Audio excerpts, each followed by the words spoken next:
Learning the Quran every single day. और आज हम कंटिन्यू करेंगे चैप्टर 2 वर्स 13 से।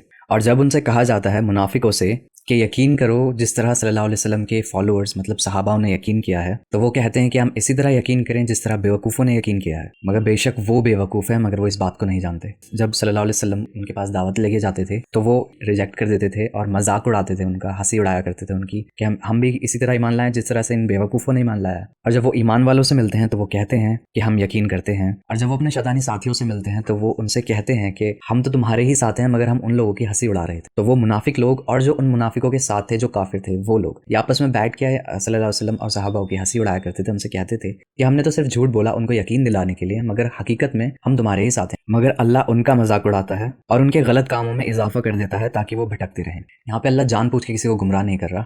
यहाँ पे हमें इस बात पे ध्यान देने की ज़रूरत है कि जो सहाबा हैं और उन्हीं में से एक ग्रुप का ऐसे हैं जो मुनाफिकों का ग्रुप है, वो उनके अगेंस्ट प्लॉट करता है। उनके सीक्रेट्स दूसरे ट्राइब्स जो काफिर हैं उनके साथ वो सीक्रेट्स जाके शेयर करते हैं। और उसके बाद अल्लाह कहता है कि मैं उन्हें भटकने के लिए छोड़ देता हूँ, मतलब कि मैं उन्हें हिदायत नहीं देता। अल्लाह ने हर किसी के लिए ना शैतान मुकर्रर कर रखा है।